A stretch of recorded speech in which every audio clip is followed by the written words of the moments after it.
Welcome back to UCL Fantasy, as I provide the best wildcard and limitless team. I usually make them into separate videos and podcasts, but I'm going to roll both of them into one, as I did last season for the Champions League final in Matchday 13. I've got 7.7 million left in the bank after building this 50-man squad, so everyone watching should be able to afford this. If you have any other questions, comments, anything like that, leave them in the comment section down below. There will be a team selection video and podcast for Matchday 13. We have 5 free transfers for the Champions League final, and on Saturday there will be the deadline stream as usual. And I've already uploaded my first Euro Fantasy content on the channel, my first draft, and if you want to see more in terms of how to play guides and chip strategies, best players in each position, team selections, limitless and wildcard teams every single week, and deadline streams, then smash the like button of this video, subscribe to the channel, and show support on the first draft video and podcast as well. Check out all the other links like my Twitter and Instagram, DylanRCM. There's also a Discord server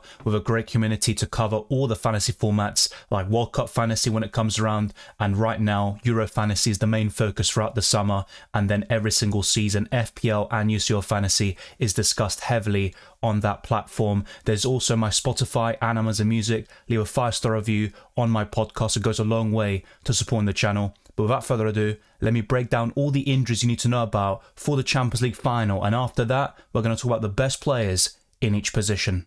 The big news is that Tchouaméni will miss the Champions League final. That is confirmed already by Ancelotti, and there are some reports that indicate that Lunin will not start in Matchday 13. It will be Thibaut Courtois instead, who has returned for several weeks now. He's put in some good performances in La Liga, and Lunin hasn't started much, if any games at all, in recent weeks. So Tchouaméni and Lunin won't play in the Champions League final. Lunin will be on the bench whilst Tchouaméni misses out entirely, and David Alaba still has that ACL injury, and he'll probably return in early August. So that's really what is to be reported about Real Madrid. And as for Borussia Dortmund, they've got a few injury problems, but most of them aren't too serious. So Mori, Haller and Doranville could all be back in a couple of days, and it's all due to varying reasons. So with Mori, you've got a lack of fitness. With Haller, it's an ankle injury, and with Doranville, it's a muscle injury. Then there's also Ben Sabani, who has an MCL injury, and that's been the case for several weeks and months now, and he could be back in early June, but maybe not for the Champions League final. So those are all the injuries you need to know about. There are no suspensions whatsoever, so we're free to go into the goalkeepers. And of course, this goes without saying, you pick one from each team, and with Luna not starting in the Champions League final, we're going to go for the Belgian shot stopper who was a hero against Liverpool a couple of years ago in another Champions League final. Of course, I'm referring to Thibaut Courtois, who was the player of the match in that game I talked about against Liverpool several seasons ago. And really what it comes down to in this scenario is looking at the lineups just to confirm things. If Courtois starts, which is looking very likely, go for him instead of Lunin. But of course, if the Ukrainian is actually opted for in goal, then he is a very good option in UCL Fantasy. But there is one that's even better in this season's Champions League, and that's Kobel. So what it comes down to is, who do you start between Courtois or Kobel? And based on this season's Champions League, you probably favour Kobel, but I'll be talking about the starting 11 later once we've completed this 15-man squad. Kobel has 58 UCL Fantasy points, Courtois with 0, as he hasn't featured in this season's Champions League. Let me know who you'd start down the comment section below, because it is a very good debate to be had. And whilst I think most of us would expect Real Madrid to win the Champions League, you'd argue that Borussia Dortmund have better fantasy options in general. Of course, Bellingham, Vinicius and Rodrigo are top UCL Fantasy assets, but apart from those three, you'd argue that Borussia Dortmund are more well-rounded in each position, especially in the defence, maybe the goalkeeper, and especially in the midfield.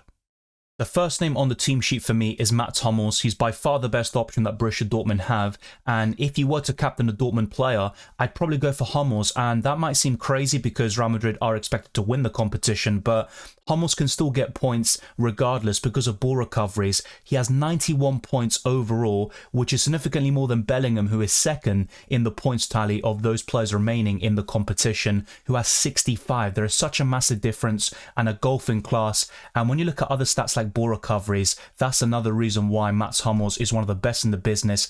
And in terms of ball recovery specifically, he has made 114 and Schlotterbeck is second with 77, and it goes to show you how good of an option Mats Hummels is. He was the player of the match in both games against Paris Saint-Germain, and he also scored a crucial goal to help Borussia Dortmund reach the Champions League final. This will be a second time at Wembley. The first time was 11 years ago against Bayern Munich, as Borussia Dortmund fell just short in that game. But I would also go for Schlotterbeck. You could also consider Maatsen, Ryerson and all these options, but I think the way I'd rank it is Hummels first, Schlotterbeck second and Maatsen third. But I have to say Maatsen has been very impressive and I wouldn't mind going for him over Schlotterbeck, but Hummels is just irreplaceable. No matter what you do in the defensive line, go for Mats Hummels. Otherwise, I think you're making a huge mistake. I haven't seen a defender of this quality in UCL Fantasy for several years now. That's how good he has been this season. But now moving on to the other three defenders, and whilst I said earlier I think Borussia Dortmund have better defenders on paper in terms of ball recoveries and attacking potential, I think Real Madrid are more likely to keep a clean sheet in this game, and the best Real Madrid defender in UCL Fantasy is Antonio Rudiger, who I bought in for Matchday 12 and he got an assist against Bayern Munich and 6 points overall. Now, he's not a great UCL Fantasy option. I think Rudiger was better at Chelsea. He was really good in terms of ball recoveries and other factors there, but I think he is a good option if you're comparing him to the likes of Carvajal, Mendy and all these other options from Real Madrid. But speaking of which, I would go for those two defenders, especially Carvajal with the assist potential. And then you're looking at Ferland Mendy. I don't think he's particularly great, but I think if you were to start 4 or 5 defenders, I'd consider going for 2 or 3 Real Madrid defensive coverage, which could also include Thibaut Courtois in goal. But I'll talk about this later on when discussing and highlighting the starting 11. But I wouldn't actually mind or disagree if some of you said, no, Maatsen over Mendy or Carvajal is the way to go. I think that's completely understandable. But based on my prediction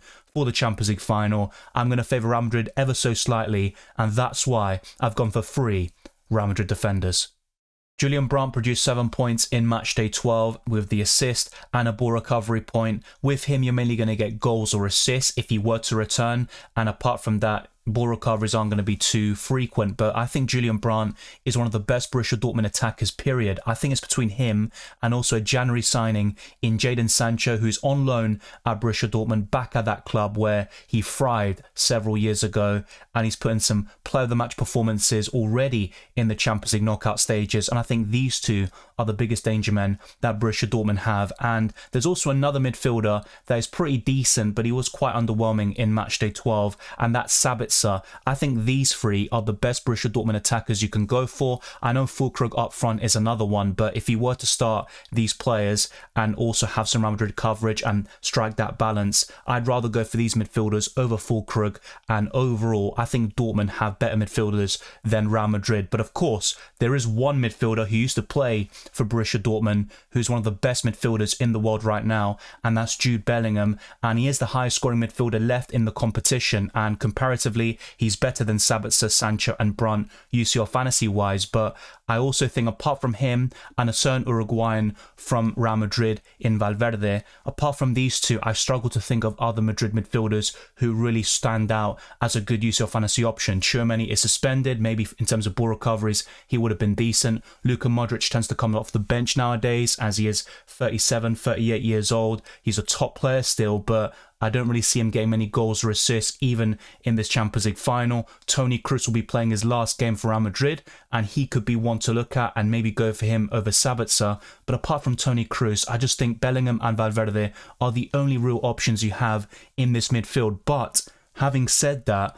Brahim Diaz could be that wildcard pick. I think he'll start on the bench, so he'll come on from a late cameo, especially if Madrid are chasing a goal. And I have a good feeling that Brahim Diaz could be the difference maker. If it's 0-0, 70, 80 minutes, Brahim Diaz could come on and score the winning goal. But in terms of starting prospects, I don't really fancy Brahim Diaz from that perspective, and that's why Bellingham and Valverde are by far the best Madrid options in the midfield for me. But if you were to go for a cheeky punt in that midfield for someone who might not necessarily start, Brahim Diaz will be my top pick for the Champions League final. Let's now complete the squad with the 3 forwards. We aren't spoiled for choice in this position. Whilst Adeyemi and Haller could be decent, we have to wait if the latter returns from his injury problem and Füllkrug will start. Now, he has been decent this season in the Champions League, but he mainly gets 5 to 6 points when he does score. He doesn't get goal contributions on top of that with maybe 2 goals or a hat-trick in a certain game or getting an assist on top of that goal to produce some player of the match performances. So with Füllkrug, I think he's quite limited, and if you were to start any forwards for the Champions League final, I would be looking at that dynamic Brazilian duo in Rodrigo, who can score some crucial goals in the Champions League, and for Real Madrid he's done it for several years now, and of course Vinicius Jr., who's put in several player of the match performances in the knockout stages, and he has become the favourite to win the Ballon d'Or over Bellingham. But maybe if Bellingham shines in this Champions League final, he will reclaim that top spot in that Ballon d'Or ranking. But overall, I'm very happy with this balance. We've gone for 8 Real Madrid players and 7 from Borussia Dortmund. At this stage of the competition, you can go for 8 players from a certain club, no more than that. And the same goes for Euro Fantasy. We'll talk about that for that fantasy format as well. If you want to see a how to play guide, be sure to let me know. But all that's left really to determine is the captaincy and the starting 11 for Matchday 13. And we'll start with the starting 11. I'd go for Courtois over Kobel, but I think that's a very close call. And that's mainly because I don't like the Real Madrid defenders, apart from maybe Rudiger, and I'd rather cover Real Madrid defensively with their goalkeeper, whether that be Lunin or Courtois. We'll see who starts in the Champions League final, but all reports indicate it will be Thibaut Courtois. In the back line, I'd go for Hummels, Schlotterbeck, Rudiger and Carvajal as part of a back 4 and start 4 midfielders in Sancho, Brandt, Bellingham and Valverde, and up front, Rodrigo and Vinicius Jr. So a 4-4-2 formation, and the captaincy is quite close. I think Hummels is definitely one to consider, but I would go for either Bellingham or Vinicius Jr. Bellingham facing his former club could add something to it, and I definitely consider him. Being a midfielder, you get an extra point for scoring a goal, and if Real Madrid were to keep a clean sheet, you get that clean sheet point over Vinicius Jr. But Vinicius has stepped up in the knockout stages. Rodrigo's also decent as an outside pick, and in terms of differentials for the starting 11, I think Brahim Diaz would definitely be one of them. I think if there was any player to make an impact off the bench, I'd tip Brahim Diaz to be that difference maker. But in terms of the captaincy, I'd keep it simple and go for one of Vinicius, Bellingham or Hummels, probably in that order as well. And in terms of the starting 11 dilemmas, I think Courtois versus Kobel is the main issue, and I'd go for Courtois right now because I prefer Real Madrid for the Champions League final. I think they're more likely to win it and to keep a clean sheet, and that's why I'm going for more players in the starting 11 from Real Madrid instead of Borussia Dortmund. But let me know your thoughts down in the comment section below as always, and thank you very much for watching this video and listening to this podcast. If you enjoyed it or found it useful, then be sure to smash the like button and subscribe for new. Let's get this video to over 100 likes and let's keep on pushing towards 24,000 subscribers and beyond. Follow me on Twitter and Instagram, DylanRCM, and check all the other links in the description below for my Patreon, the Championships Discord server, UCL Fantasy League, Draft Hound, as well as Spotify and Amazon Music. Leave a 5-star review on my podcast. It goes a long way to supporting the channel. Check out my Euro Fantasy content throughout the summer. The first draft is already up on the channel. And of course, keep your eyes peeled for the team selection for Matchday 13 in the Champions League final and the deadline stream on Saturday. Be sure to miss none of that content by subscribing to FPL Dylan. I wish you all the best of luck for Matchday 13 and also the Euro tournament. And I'll see you next time.